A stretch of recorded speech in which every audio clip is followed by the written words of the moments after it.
Se tiver dificuldade, antes de fazer alguma coisa que você não sabe, pergunte.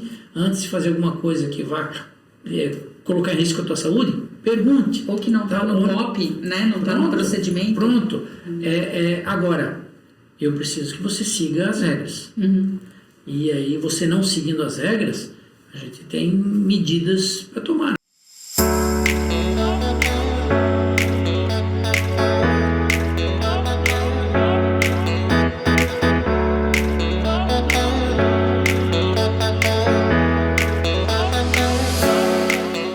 Olá, tudo bem? Este é o QualiTalks, o podcast que ajuda você a descomplicar a gestão da qualidade.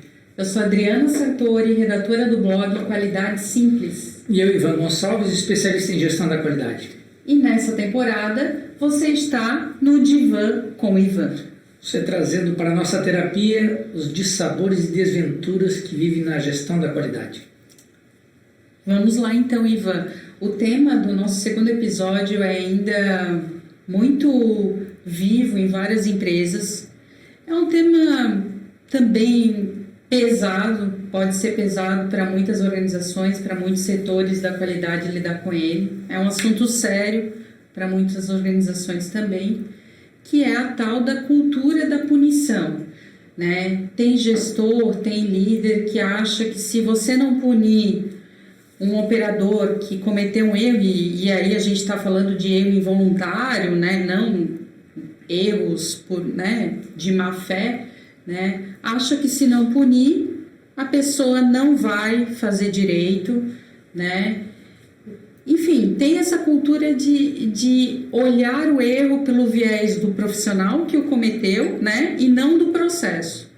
Isso acontece muito ainda, Ivan, você que está tão ainda ativo, né, tão presente no dia a dia das organizações, percebe isso vivo? Eu diria que tem melhorado, tá? Ao longo do tempo, eu estou aí com 25 anos de experiência prática na gestão da qualidade, já vi isso acontecer de maneira mais frequente, mais intensa no início da minha carreira.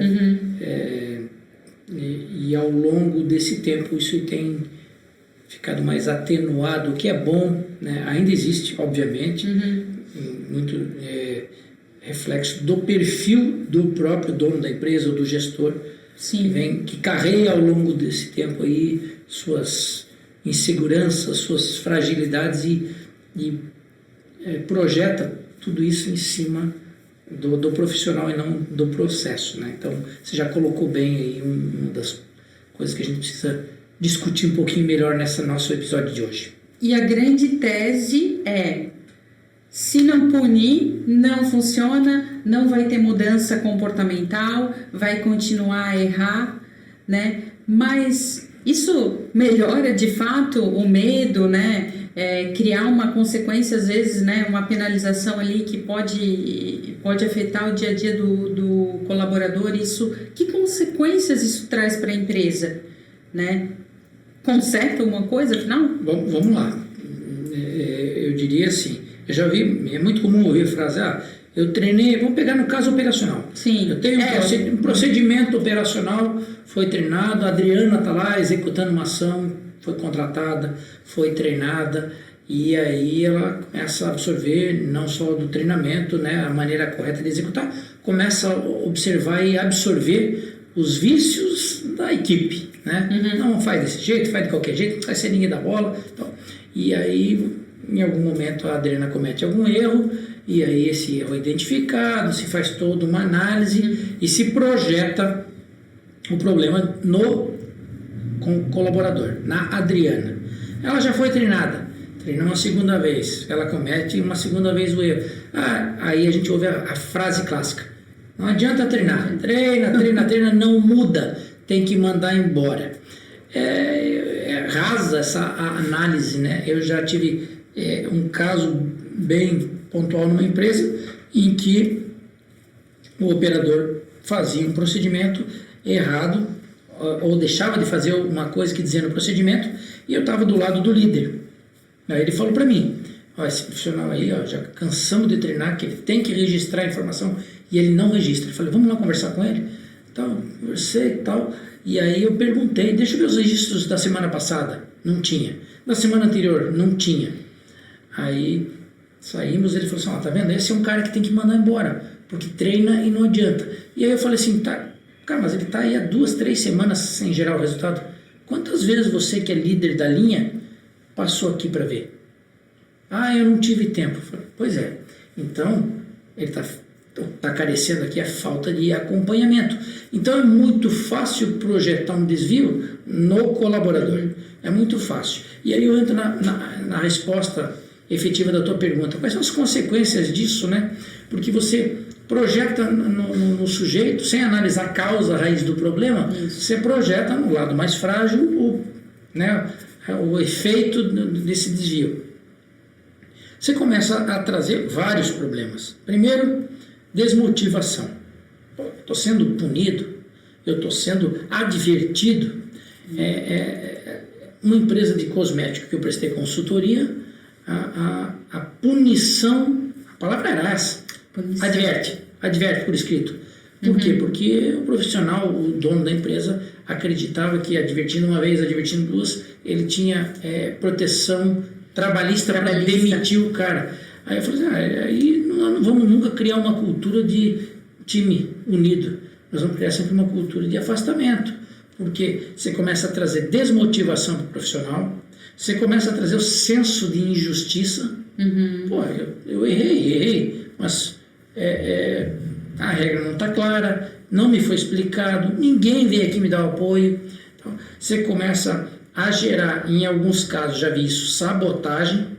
Você está me punindo? Você está sacaneando? Então tá bom. E aí o cara começa a gerar produtos não conformes, propositadamente, né, dentro do processo produtivo, para prejudicar a organização. Passivo trabalhista. Por quê? Assédio moral. Você me descredibilizou, você me ofendeu, você levantou a voz. Hoje tem toda essa preocupação. Você não pode ofender uma pessoa se você usar uma expressão de baixo calão ou falar alguma coisa que ofenda a pessoa, principalmente na frente dos outros. Você ainda vai ter testemunha depondo contra você.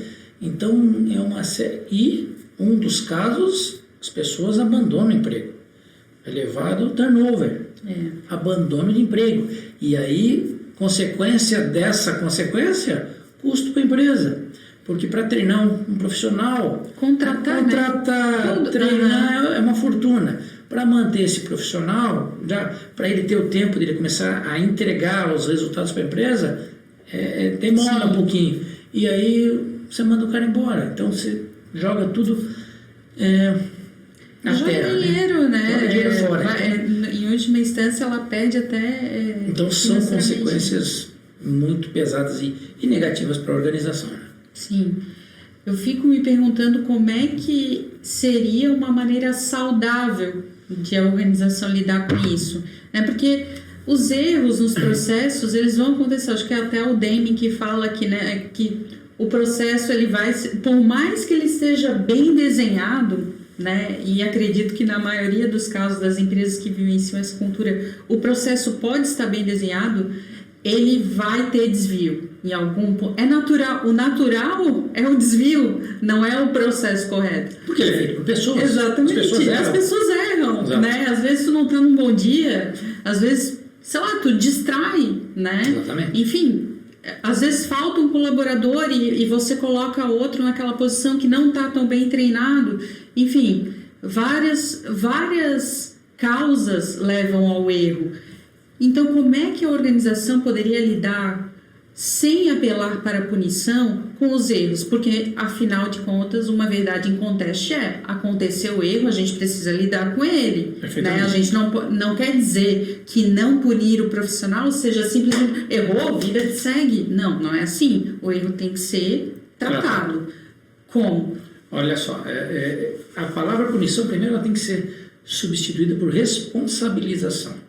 Só que antes de você assumir uma responsabilidade, você precisa saber as regras do jogo.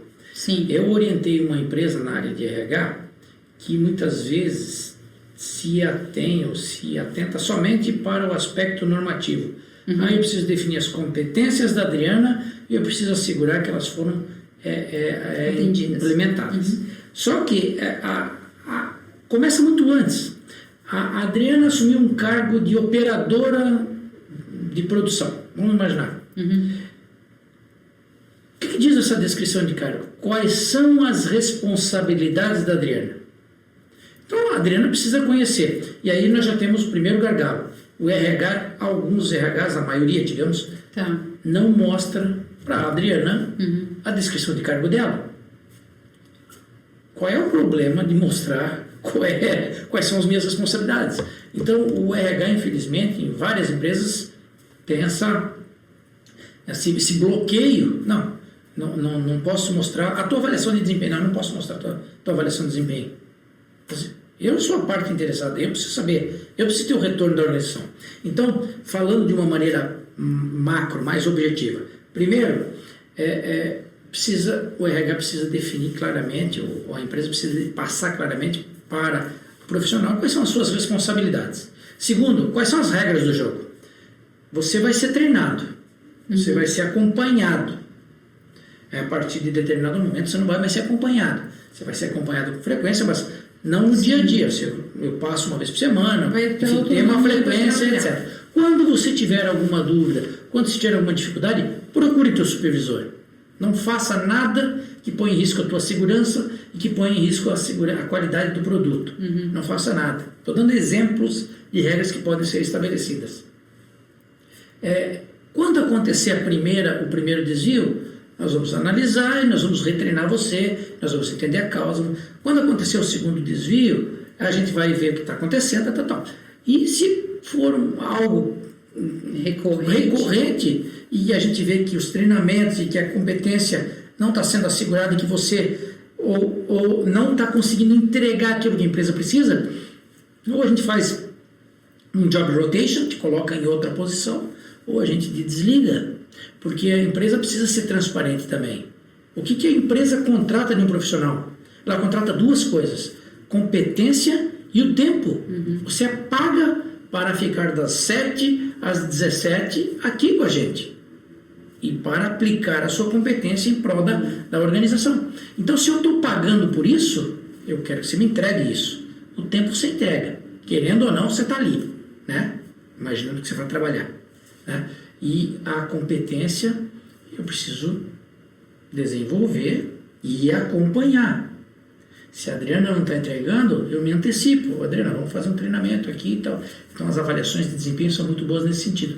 Então são maneiras de você conduzir claramente a relação empregador-empregado, de forma a não dizer assim, olha, se você errar, você vai ser punido, hein? Errou de novo, vou te mandar embora. Não é por aí. Porque esse te mandar embora, essa punição, traz insegurança, traz medo e afasta a relação. Afasta. E isso é prejudicial para a empresa. Então, não é o melhor caminho, né? Ir por essa de punição. Agora, é importante ter a regra clara. Você vai ter uma chance, você vai ter duas chances. Nós vamos avaliar, nós vamos ter alternativas de mudar você. E se isso não tiver surtindo efeito, a gente vai agradecer, vai pagar todos os teus direitos e siga o seu caminho. Sim.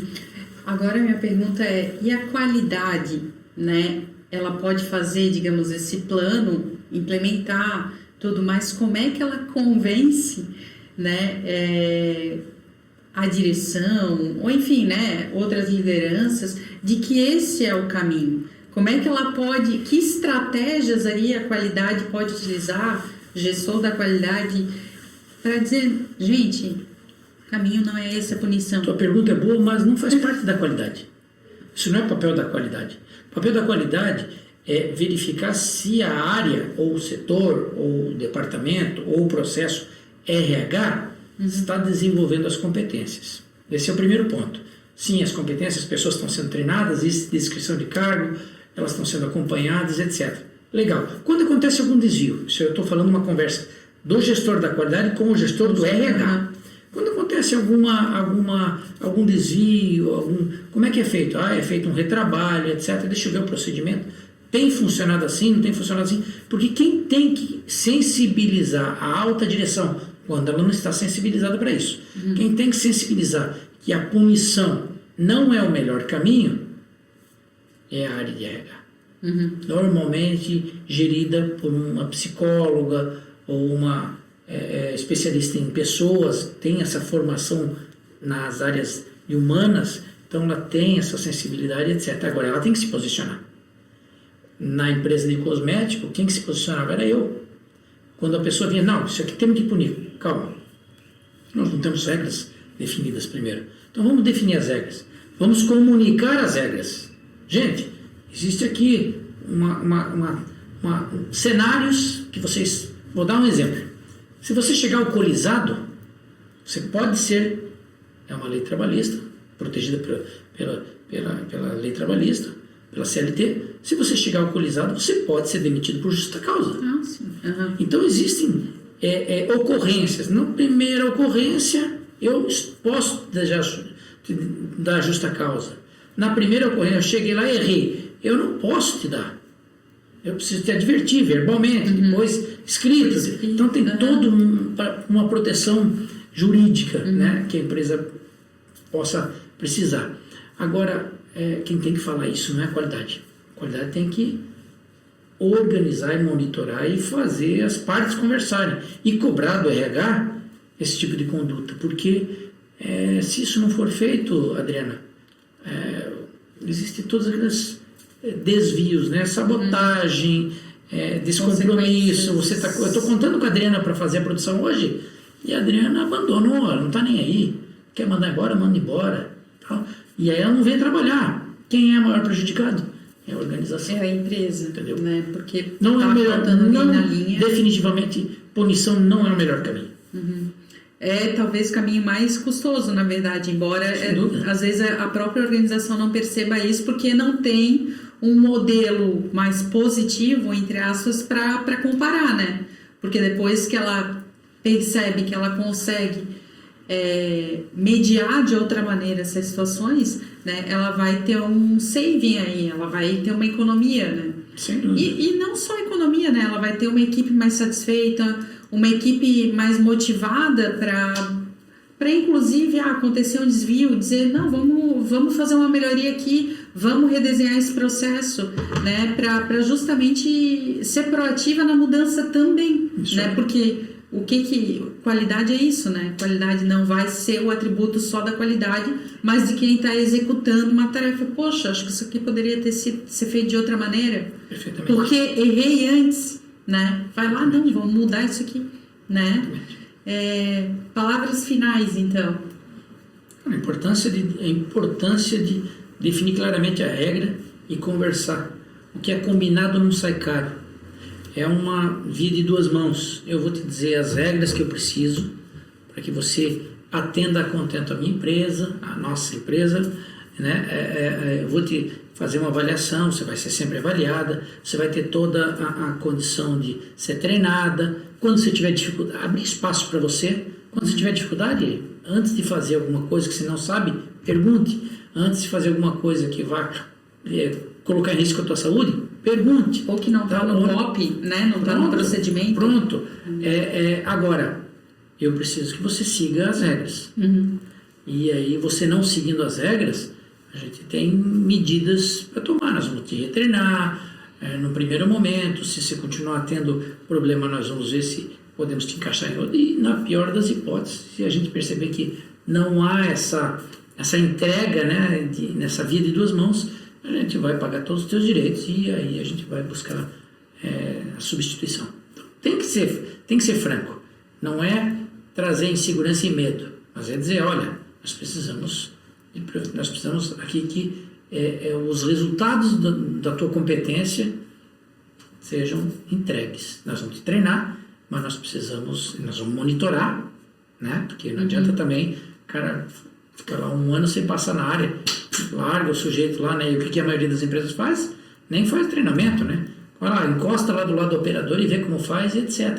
E aí quer que o cara faça perfeitamente, né? Então, coitado, muitas vezes o problema não está no chão de fábrica, né? O problema, que é o punido, né? O problema está na média liderança, normalmente. Mas a corda vai lá, arrebenta no lado mais fraco, digamos assim. Gente, ficamos por aqui. Acredito que a gente trouxe vários insights para você conseguir tomar iniciativas para lidar de um jeito diferente com a cultura da punição, caso ela seja ainda realidade na sua empresa.